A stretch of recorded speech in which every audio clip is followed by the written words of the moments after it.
Welcome back, viewers, to this, the final day of the inaugural Victorian Olmpics, and what a bloody little rip snorter she's been, Sam. Yes, indeed, Bruce. Indeed. Emotions have been running high on this last day of competition, and we should have some tasty footage coming your way fairly soon. Tasty footage. Well, Struth, we haven't had thrills and spills like this since, well, whenever. And I'm getting the big cheese just thinking about it here, Sam. The big cheese is coming all over me, I'll tell you what. Can't believe it. But we were just about to cross over to the Victorian Police obstacle course event, but there appears to be a last-minute crisis. Sam, can you elaborate for us there? Yes, I certainly can, Bruce. It appears the police, in a landmark decision, have decided to take industrial action for the first time since the historic strike of 1927. Good year, 1927. It certainly was. Nice drop there. Yeah. A police representative is quoted as saying, "I'd rather miss 3 days' pay than take part in these piss-poor Olympics. Fucking thingagos. Unbelievably excellent." Hey, Bruce. That's just bloody un-Victorian. That's akin to sabotage. Uphold the right. Uphold the right hand of the union meeting, more bloody likely. Bloody commie, poofter, sport, hating, bolshy, bloody ABC watching thingamajigs. That's right, Bruce. That's right. Death to the working man. Death to the working man. Yeah, bloody strike meeting. Uphold the right. Get it? Wankers. Well, faithful viewers, if there are any of you left out there, Probably not. that is, here we are to tell you that today's play has been washed out again, and we're left sitting here looking even more stupider than usual. But the show's not over yet. No, not by a long shot, viewers. Not by a long shot. That's right, Bruce. The long shot being one of the other events which we'll never get to see if it keeps pissing on the pitch like this. But, you know, because we love you, viewers, and we don't want to lose our jobs, do we there, Sam? We are that's prouder right. than proud to present that film, that epic which rouses the athletes to their knees. Yes, that's right, the Olympics, Bruce. The Olympics. Olympics, the armpits. I mean the Olympics. The Olympics, that's right. Don't want a bit of hair down there getting stuck in the old deodorant there, not at all. No. Well, yes, let's roll that tape and you viewers just sit back. Let's take you on an epic journey through the good times and the shit-awful times with triumph of the Olympics. Roll the tape.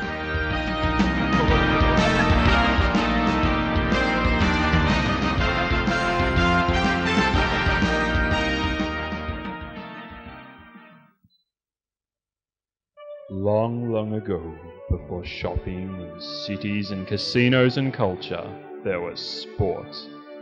No one can explain how sport came to be. Some think it comes from the need to better ourselves, others say from repressed homosexuality, others still credit a small furry mouse named Wayne. Whatever they do say about the origins of sport, everyone knows where sport lives now. Victoria. Victoria, sacred birthplace of Aussie rules, the Ashes, the Melbourne Cup, the Birdman Rally. Victoria, golden land of opportunity for the rich and powerful alike. And what greater symbol of this opportunity than the games of the inaugural Olympiad?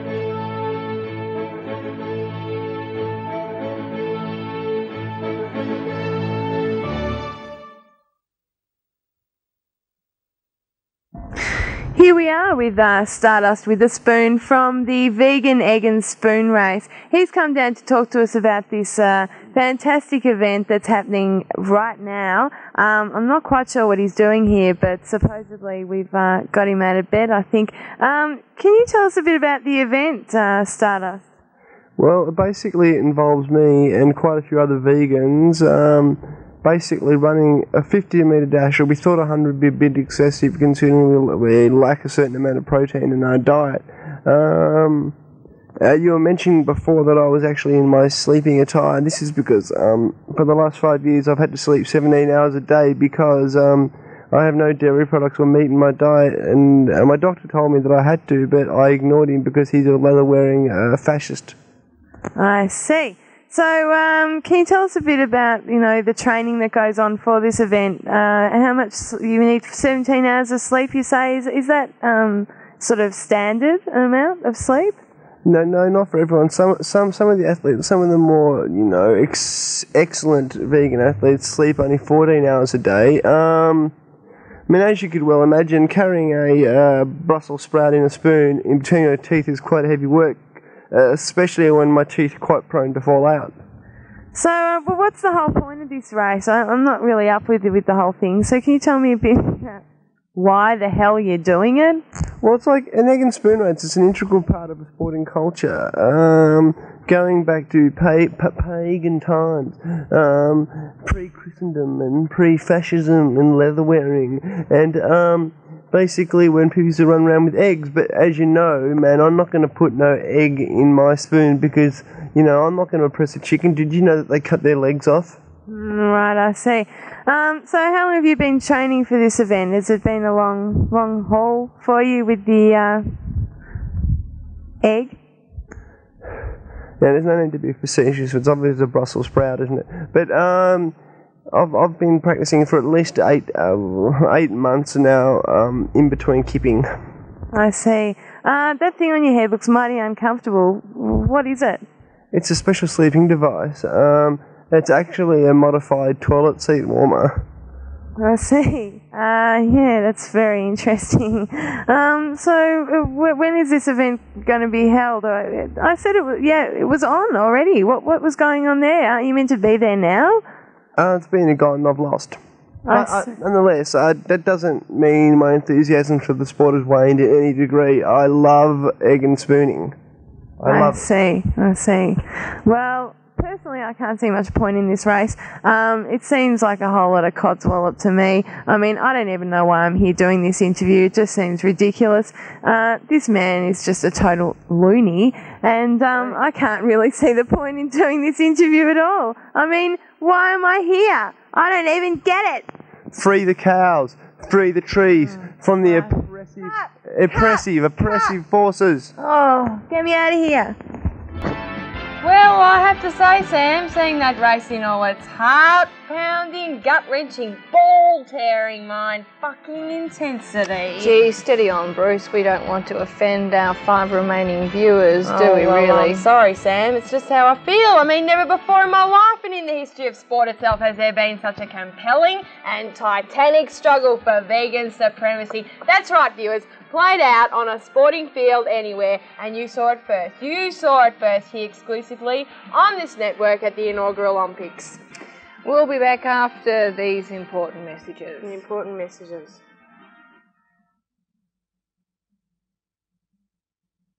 Well, is that bloody it? Viewers, the time has finally come for us to talk to the Olympic mascot. For the first time in the history of sport, we actually have a mascot that talks. Mr. Penguin, could you please tell me what it's like to be an Olympic mascot? Well, it's absolutely bloody fantastic. I reckon that being a mascot is the best thing that's ever happened to me. Well, that's understandable.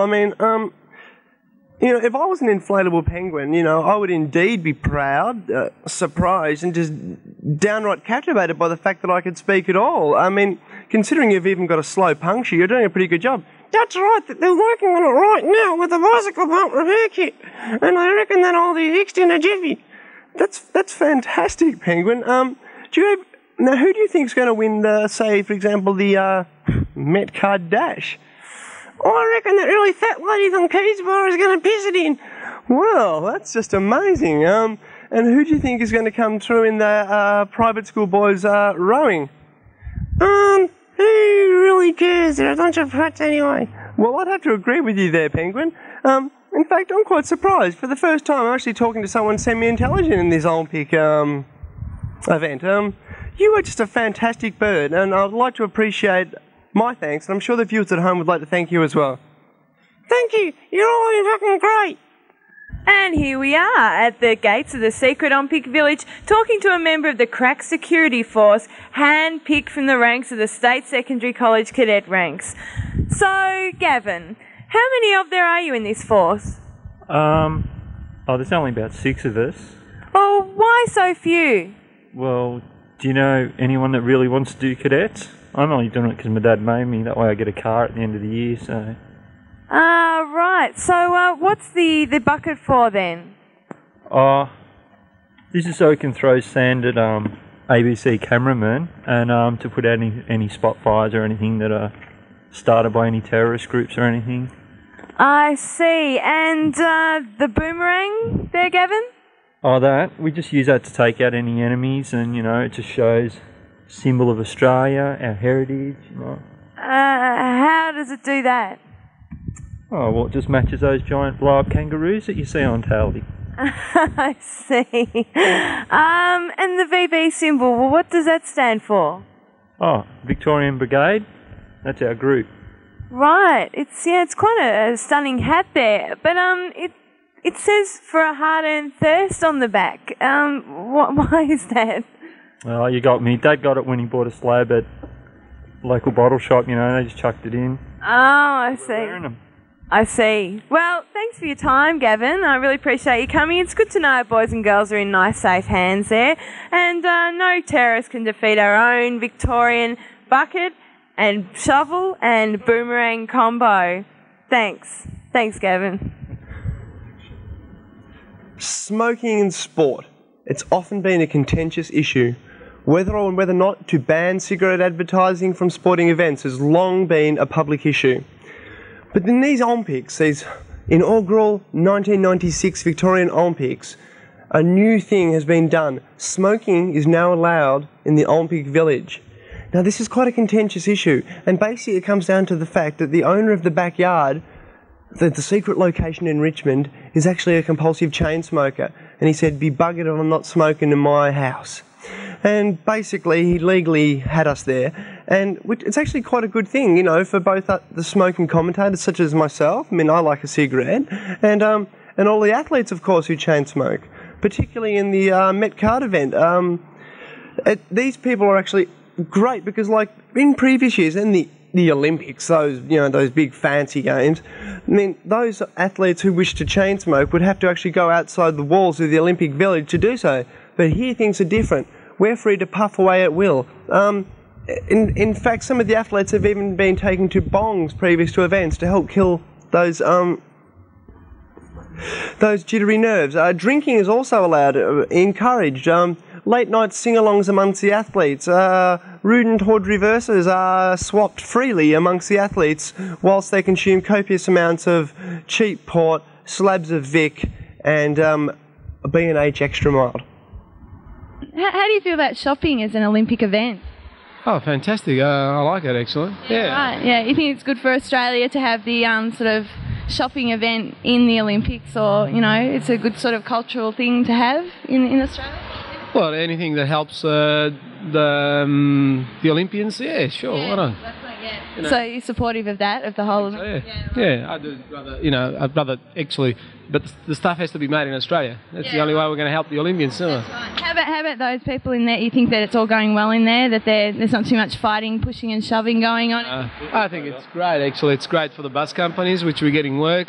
It's great for the ladies getting away from their husbands and the cooking the day, which is, it's good for the shops. You know, why not? If they can spend money, if they got money to spend, it's good. That's right. So money turns around. Yeah, right. No worries. Good on you. Thank you very much for that. Bye-bye. My producer tells me that this is in fact the world's smallest microphone.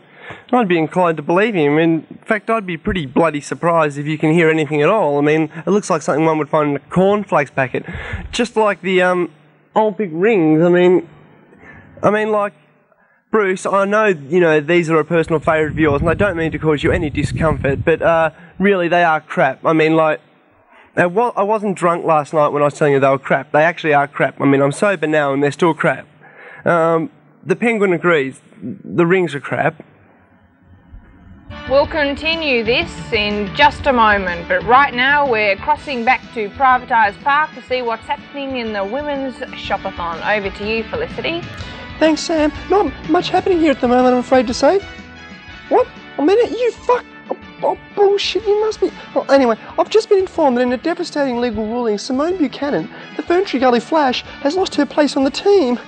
Viewers will no doubt remember Simone, or Flash as she likes to be known, from her incredible performance in the state stocktake finals late last year, where she swept away the field with a magnificent score of 9.893. 0.515, Sam, above her former personal best and at least 2 t-shirts ahead of her nearest rival. That's exactly right, Bruce. The Flash is indeed a force to be reckoned with in this most challenging and hard-fought of events. But, sadly, no more. Following the official ruling that she was indeed found to be using a performance-enhancing substance. My goodness, you don't mean pills, do you, Flick? Not even close, Sam, you fucking idiot. You really do know nothing about this sport, do you? The performance-enhancing substance in question was in fact little more than a humble plastic bag. And it's a long walk back to the Olympic village when you've come so far. 3rd in the state shop and 94, 2nd in the nationals in 95. By just 0.2 of a second, and now, just when everything seemed to be going so right, just when she looked to have it all in the bag, Sam, what was she thinking? What was her coach thinking? Oh, These are the vital questions, aren't they, Sammy? Wouldn't you say, mate? Certainly are, Bruce, but anyway, we'll be back right after these important messages with another infotainment thingy for Olmpics merchandise or something. That's right, we'll be back. Yeah, cool, beautiful people, just beautiful, back in 1 minute 30. Last words of Brussels sprouts. What a cracker. This is fucked. Do you know how long I've been here behind this desk for? I do. We've been here for 13 days, 11 hours, 9 minutes and 47, 48, 49, 50 seconds. Right. Sammy. What a record. What a brilliant record. Thank you very much for that, Bruce. Do you know, for someone so anal retentive as you are, and you spin a lot of shit, I have had enough of this fucking nonsense all day, this pathetic, stupid, itchy, fucking bodgy backdrop. Hey, Sammy, you can say what you like about the studio. You can even say what you like about me, but don't diss the rings. Don't you diss the rings, mate! You motherfucker, I'll stick your toothbrush so far up your Nancy boy ass you won't be able to see, mate! That's what I'll do to you, mate, if you diss these bloody rings, mate! I've had a fuck enough of this, I've Bruce. had enough of you, mate! You can just... Get off me, mate! You've just ruined me wig. I'm on bloody national television. What do you think you're doing, you asshole?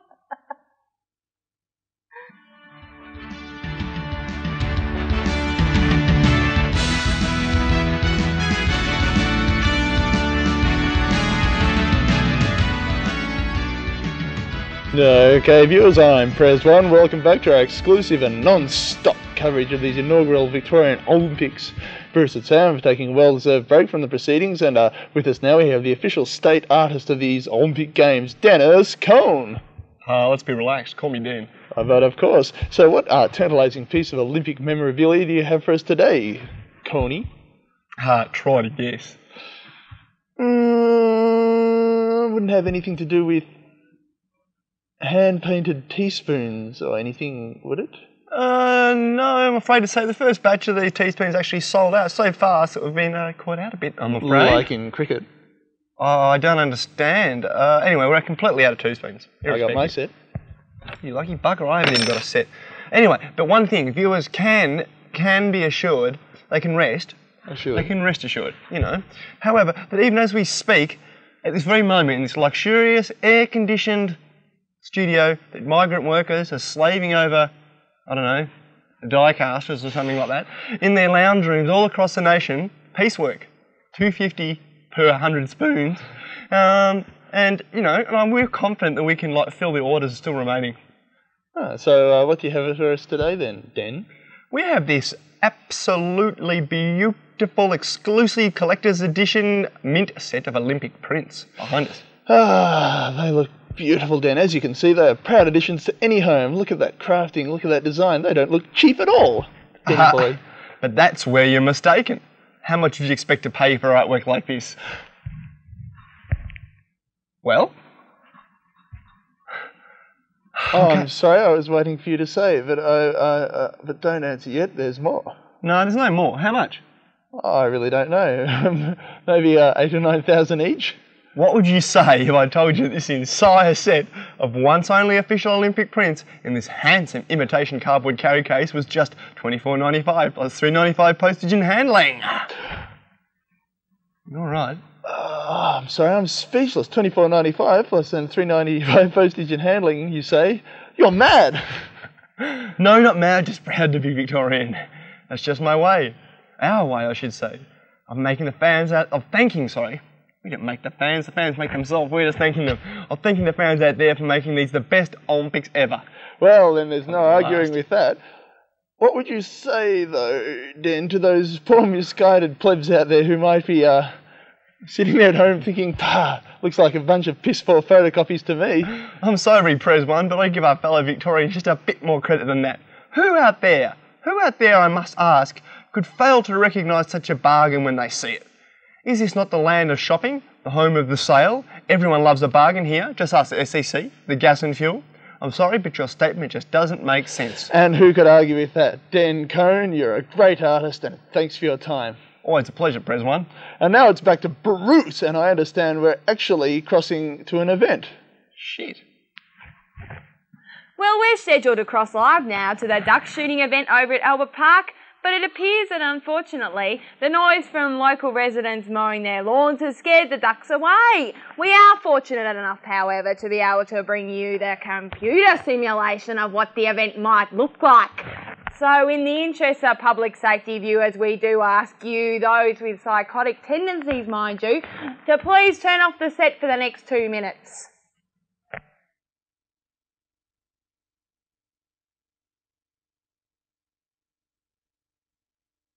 Well, as you can see, the duck shooter has already taken aim. He appears to be aiming at the sky where the ducks tend to reside. He's looking up. He is aiming. He's still aiming. It appears, although you may not be able to see it, that he is tightening his trigger finger. He has seen a duck.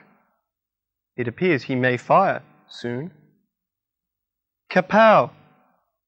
Look at those ducks fall out of the sky. He is a very happy hunter. Oh, bloody hell, this is pathetic. I tell you viewers, those computer things just get better and better, don't they? You're watching the final day of the Victorian Olmpics, and we cross now to the final of the Metcard Dash. Thanks, Bruce. And here we are at the Metcard Dash. This is a 500-metre event, and there's been a bit of disappointment today, I'm afraid. We're here at the finals, and as you can see, there are quite a few people that are upset around the place that I'm looking at down there. A few sad faces around. What seems to be the problem out there? Yeah, we had a bit of a mishap down here, really, because Tori Slavovov, that's him, Tori Slavovov, I think I've said that right. Have I said that right? Yeah, I've said that right. He came down here, came down the ramp, ran towards the machine, took the leap towards the Zone 2 ticket, stuffed it up completely, gone, he was gone the next day, yeah, and had to go at the machine. As you can see down here, we had a bit of a scuffle was going, you know, he was just kicking at it like this, and then he went over here, and then we haven't got any footage of this, so I'm just doing a little demonstration. He was kicking this side, and there's alarms going off, there's people, there's officials coming over, taking measurements. It was all happening down here. It was very exciting, and so as you can see, we've got the out of service sign up now, because yeah, the machine's out of service. Perhaps you would like to explain the Metcard Dash to the viewers at home.